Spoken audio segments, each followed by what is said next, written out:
Welcome back. This is Lecture 31.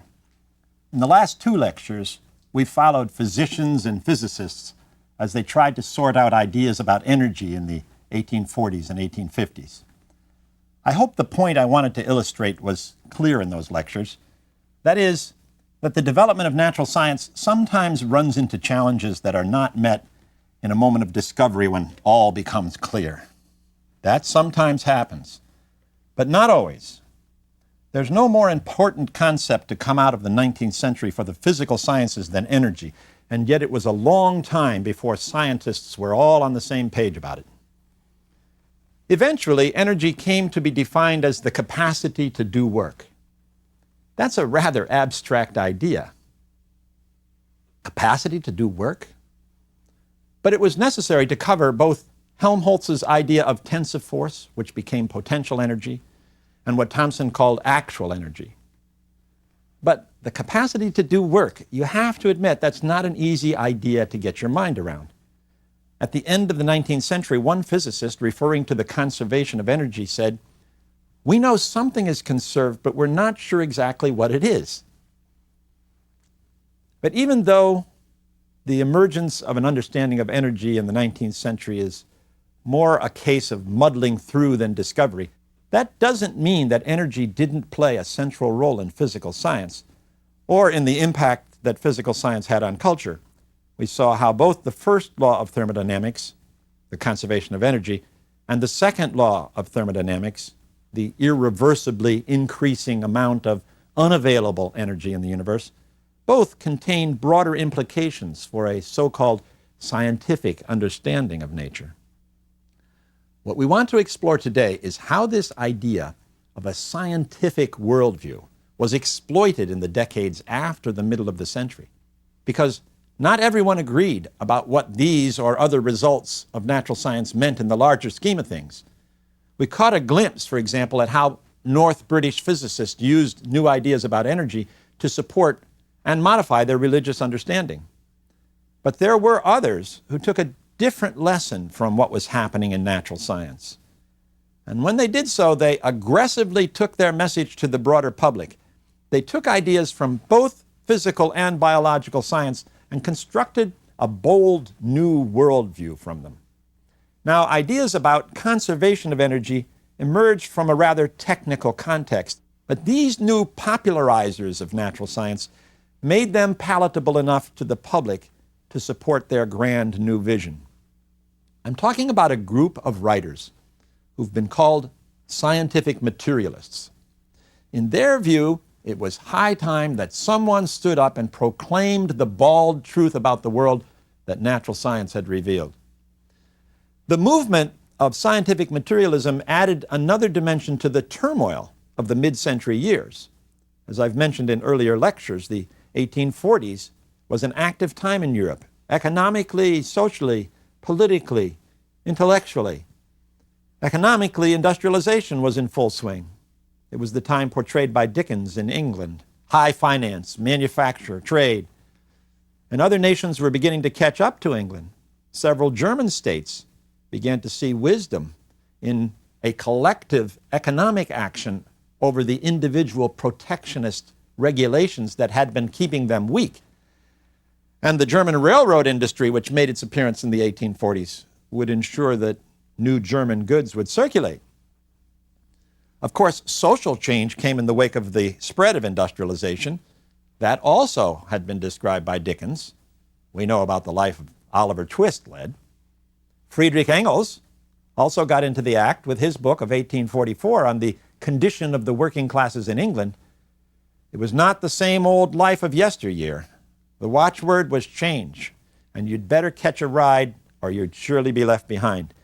In fact, many were left behind, forced into a hand-to-mouth existence that often involved crime. Politically, things boiled over in 1848, not in England. There you had the riots and massive demonstrations of the Chartist movement. But in France, all the political exiles and malcontents from elsewhere in Europe seemed to have gathered in Paris, where they clamored for the creation of a new age. You get a sense of the mood from reading some of the novels of the period. It was a time when decadence seemed to run rampant. King Louis Philippe the so-called bourgeois monarch, became increasingly unpopular. At one point, it was said that it wasn't even safe for him to review his own troops. He was caught between those on the left, who called for radical change, and those on the right, who called for a return to the glory days of old under a strong leader. When revolution broke out in Paris in February of 1848, it precipitated revolutions in other major cities on the continent. But many had the sense, certainly Karl Marx did, that the failure of the revolutions of 1848 was just a temporary setback. The march of modernity was too strong to be bottled up by the outdated structure of old-fashioned monarchies, and that was what you had restored to the thrones of Europe once the revolutions had fizzled. Finally, intellectual change was everywhere. First, there were the vestiges. We've run into the impact of that book several times already, but I want to focus today on the continent and Germany, since scientific materialism was most visible there. The intellectual harbinger of the movement was the materialism of another German who wrote early in the decade of the 1840s.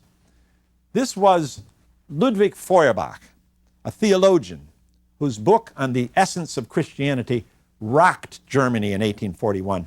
I mentioned Feuerbach's book briefly a few lectures ago. Let me take a minute and tell you a little more about Feuerbach's message. Feuerbach had been schooled in the idealism of the philosopher Georg Hegel, but he came to the conviction that Hegel had been wrong to insist that the realm of the ideal took precedence over that of the material. Feuerbach argued that the act of sensation of the real world was just as primary and important as the act of thinking. He put it this way: sensing is already thinking. Being a theologian, Feuerbach proceeded to reflect on the meaning of his newfound materialistic emphasis for religion. It meant, he concluded, that we have to be realists about our situation. We have to realize that many of our idealistic notions are not realistic. Take the doctrines of Christianity. For example, the idea of God. We invest in God attributes of love, knowledge, and power. But if we're realistic, we'll realize what's really going on here. Religious ideas are really human ideas that have been projected into the heavens. We humans crave love, so we make God all-loving. We're curious about the world, so we make God omniscient. We want power, so God is all-powerful. It's time we wake up to what's going on. It's as if we take the measure of ourselves standing small on earth and then project that measure into the heavens. By the time we view what we've projected, it's so magnified that only God could possess it. The message of Feuerbach's book was that it was time we grew up. It's time we exposed religion as a mere projection of human needs. Humans had invented a domain of divine existence which they then claimed transcended our ordinary experience of the material world. They created an illusory realm which they then claimed to be real. In fact, he said, religion was one grand anthropomorphism. The young Karl Marx found Feuerbach's materialism to represent an inspiring inversion of the Hegelian idealism that had been dominating the philosophical scene. Marx's famous theses on Feuerbach, which were written in 1845, show appreciation for what Feuerbach did in his book on Christianity. In fact, one of his most well-known declarations, the one about religion being the opiate of the people, that's very Feuerbachian. But Marx took Feuerbach one step farther. He wanted to incorporate one more element into the realistic perspective that Feuerbach called for, that of practical action. Thesis 11, the most famous one, made that clear. Philosophers, wrote Marx, have only interpreted the world in various ways. The point is to change it. So Marx reformulated Feuerbach's materialism into a materialism of action, what he called dialectical materialism. That was to be the appropriate philosophical foundation for social change. But Feuerbach impressed more than just radical thinkers like Marx. He also proved enormously influential on some of the younger generation of physicians and natural philosophers in Germany. And the reason was clear. It was because Feuerbach had identified himself with natural science. Where did the link to natural science occur? It came when Feuerbach identified his method. He was, he said, nothing more than a Naturforscher, a natural investigator of the mind. This word, Naturforscher, was the word that natural philosophers had traditionally chosen for themselves. It was still very much in use in the 1840s. It would soon give way to the word Naturwissenschaftler, natural scientist, just like in England the label natural philosopher was giving way to the word scientist. So Feuerbach was saying that his analysis of the foundation of religion was the same kind that an investigator of nature used to discover nature's truths. As I said, a number of younger minds felt the same urge Feuerbach had to come clean about how natural science had changed the way that we have to look at the world. We have to face up to the hard truth about reality. All these things we humans have created, like gods in the heavens, even notions of the spirit and soul, they don't really exist as immaterial entities like we've made them to be. In the years just after Feuerbach, then, the use of natural science to promote materialism became very visible in European society. Among the first proponents of scientific materialism was a fiery young professor of zoology from Gießen in Germany. This was Karl Vogt, who came from a line of political activists, especially on his mother's side. But his father, too, had become embroiled in local politics. He was a liberal physician there in Gießen whose political activities had forced him to flee Germany for Switzerland in the mid-1830s. Teenaged Karl stayed behind to continue his studies in chemistry at the university. But he too couldn't stay out of trouble, and only a year passed before young Karl had to flee because of his own political involvement as a student. Well, he finally got to Switzerland too. The only way to avoid being apprehended, incidentally, was to walk the whole way. And he entered the university there. It was in 1839 when he completed a medical degree in Bern. Now he has to decide what to do. He uncovered an opportunity to do research work under the direction of the noted Swiss naturalist Louis Agassiz. That was in Neuchâtel. So he jumped at the chance. All in all, he spent 5 years studying fossils and geology with Agassiz. It was wonderful and a wonderful education experience, even if Vogt didn't find himself very much attracted to the strongly religious way that Agassiz interpreted fossils. He finally left Neuchâtel and went to Paris, where he remained for 3 years in the middle of the tumultuous 1840s. Then came an opportunity to go back to his hometown of Gießen and become a member of the faculty at the university there. He was to be a professor of zoology. It's in this period that he began publishing, and it soon became clear that Vogt was not one of those German academicians who tried to stay neutral about things. Of several works from this period, the best known is one entitled Physiological Letters. You can tell from the title that it was meant for a wider audience than merely other natural philosophers. He was writing letters to the educated classes, and it didn't take them long to encounter his full-blown materialism. Vogt was a man with a fiery personality, as I said. He was the kind of person who loved a good fight, especially if it was conducted in public.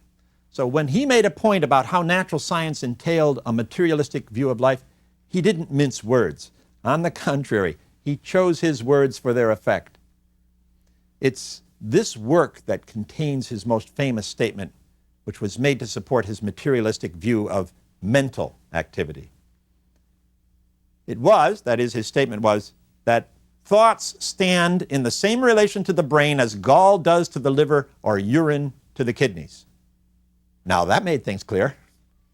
Thoughts were a secretion of the brain. Talk about catching the attention of the reader. It was hard to be neutral about a statement like that. Well, perhaps not surprisingly, once revolution broke out in Germany in 1848, Vogt was elected a representative to the Frankfurt Parliament. He was, after all, a public figure now. In the Parliament, there was a sense that with the revolution, a glorious opportunity had come to remake Germany. Germany would finally be united, and in the process, the Parliament would give to the new state a constitution worthy of the modern age. So the delegates tended to be extremely idealistic about their task, and they set out to make sure that every aspect of life had their attention. That meant that they debated and debated about everything. It's one of the reasons why the revolution failed. because the delegates addressed a whole lot of idealistic subjects and ignored practical matters, like, for instance, creating a standing army. That's why, in 1848 in Germany, has been called the Revolution of the Intellectuals. While in Frankfurt, Vogt continued to take the kind of radical stances he'd addressed in his book. For example, he defended revolution as something sanctioned by nature and depicted scientists as necessary revolutionaries.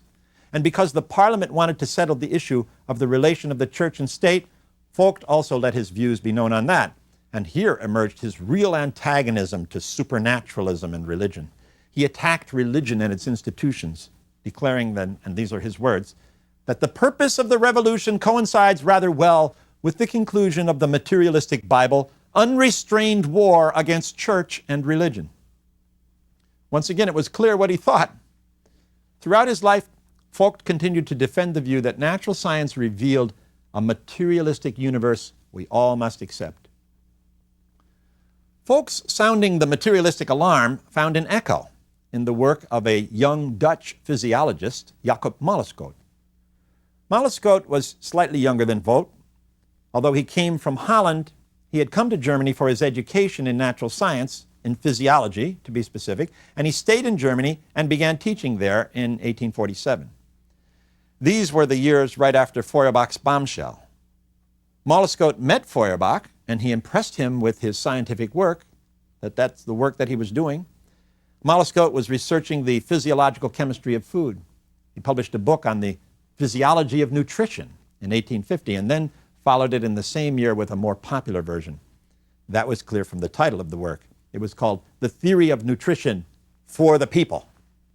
In this work, Molleschoot proclaimed that life was merely an exchange of matter. That was it, just matter of one kind being exchanged for another. Of course, these exchanges were unique. That is, they were such that the organism was able to repeat the exchange over and over and thereby renew itself over time. But basically, life could be understood as just exchanging one kind of matter for another. And if that was so, then obviously the kind of matter involved in the exchange either promoted life or detracted from it. So what you ate, your diet, made a huge difference in the kind of life you enjoyed. The kind of food you ate determined everything, including differences in thought and character. Molleschoot noted that the Irish, for example, were doomed to lose their struggle against England because their diet was overly dependent on potatoes, and that produced laziness. Coursing through the veins of the Irish was, I love this German expression, faules Kartoffelblut, lazy potato blood. Well, the book was reviewed by none other than Ludwig Feuerbach. And what was the title of that review? It was an essay called Natural Science and the Revolution. Feuerbach saw Molleschoot's insight about the materialistic basis of life as nothing short of revolutionary, and he endorsed Molleschoot's materialistic explanation of human character in a phrase that has been famous ever since. It was a play on words in the original German, Der Mensch ist, was ist. You are what you eat. In 1852, Molleschoot wrote another book, The Cycle of Life. Here he declared again that life was just a cyclical exchange of matter. It was not due to a special force. Life was just the result of the forces of matter, heat, light, electricity, and mechanical motion. Notice that Molleschoot was proclaiming his radical message at the same time that physicists were trying to get straight how all the forces in the universe were interrelated. Only Molleschoot, who based his claims on physiology, was far more radical in his conclusions than someone like William Thomson would ever be. As a materialist, he was saying that the phenomenon of life was not all that special in the universe. It was just one kind of arrangement of matter, a fairly complex one, but one kind as opposed to the simpler arrangements of inorganic material. So when Molleschoot suggested near the end of the book that corpses should be used to fertilize fields, that every meal ought to be seen as the Eucharist, he caused such a stir that he soon lost his position, left Germany for Switzerland. Seemed like everybody had to go to Switzerland. But if Vogt and Molleschoot attracted the public's attention with their claims about the lessons of modern science, the third member of what's been called the unholy trinity of scientific materialists became the most well-known of all. He was Ludwig Büchner, young German physician working in Tübingen. We met him back in Lecture 23 when I described his unusual views on what evolution meant for society. I mentioned then that he had two talented siblings, his sister Louisa, who was active in the German women's movement, and his brother Georg, an early communist, also gifted playwright. The Büchner family itself was unusual. As far back as the early 18th century, many of the fathers of this particular Büchner lineage had been medical men. Ludwig's father, Ernst Büchner, was no exception there. Although he was German, he'd gone to Holland early in the 19th century to study medicine. I'm not sure why he went outside Germany to begin his studies. Anyway, before Ludwig's father completed his degree, he became a regimental surgeon in the Dutch army. No doubt this was because there was a great need for surgeons. This was, after all, the time when Napoleon was making it clear to the countries around France that he wasn't going away. In fact, Ludwig's father soon switched his duties to the French army and accompanied Napoleon's troops as they began to conquer Europe. By 1811, Ernst returned to Germany, where he finished his medical studies in Gießen, same city where the Vogt family lived. Right after Napoleon was defeated, he took on a post as a medical counselor in Darmstadt, where he and his wife raised this family of gifted children. Now, Ludwig himself, as I mentioned, also went to medical school and became a physician. He got his degree at Gießen, where Karl Vogt was teaching. In fact, during the time of political revolution in 1848, he worked hard to get Vogt elected as a delegate to Parliament. So we know he was aware of Vogt's radical views. Büchner found himself attracted to what he referred to in his dissertation as the new physiology, by which he meant a physiology that rejected vital activities as due to special organic forces. The failure of the Revolution of 1848 hit Büchner hard. He had found a job as an assistant in a medical clinic in Tübingen, but it just didn't make up for a general depression he felt in those years. Then in 1853, the German Society of Natural Scientists and Physicians, that's the new scientific society Oken founded back in the early 1820s, the GDNA, as it was known, came to Tübingen for its 30th anniversary meeting. Ludwig attended its sessions and was uplifted. The inspiration he found in the meeting and his reading of Mollescott's Cycle of Life that had just appeared inspired him to try his hand at writing what his brother Alexander called the family disease. The result was a book that was, to say the least, a big hit. It simply was entitled Force and Matter, and it appeared for the first time in 1855. Eventually, it reached 21 editions, was translated into 17 foreign languages. It was enormously influential, the Bible of scientific materialism. Among those whom it influenced later in the century, for example, was the young Albert Einstein, who read it as an adolescent. Well, what was in the book? Why was it so popular? For one thing, Büchner captured the essence of his message with a slogan: no force without matter, no matter without force. It was like a declaration of independence from all things spiritual, all things that claimed not to be linked to a material foundation. Büchner was aggressively proclaiming that there was no such thing as immaterial spirit or soul. And he embarked on a campaign to eliminate every kind of supernaturalism and idealism from the explanations of natural events. Büchner had a strong conviction about what he understood to be the method of natural science. It was indicated in his subtitle, which said that his book contained studies that were empirical nature philosophy. He clearly wanted to distinguish what he was doing from the nature philosophy of Schelling. His way of proceeding was, to him, an uncomplicated empirical approach that resulted in straightforward laws of science, and so it was the only route to knowledge. Since it was the only route to knowledge, then other disciplines, especially philosophy, had to adopt the approach of natural science, in his opinion. In saying this, Büchner was echoing a conclusion that could be heard from others who were convinced that natural science had become clear about its method. This growing conviction that the emergence of a consensus about the method of science led to a new understanding of the greater significance of natural science. This conviction was reflected in the shift from the use of the older word Naturforscher, natural investigator, to the newer word Naturwissenschaftler, natural scientist. And it was happening around the same time that the comparable shift in terminology was happening in England. The law of nature that Büchner loved to celebrate was the one Helmholtz had proclaimed in 1847, the conservation of force.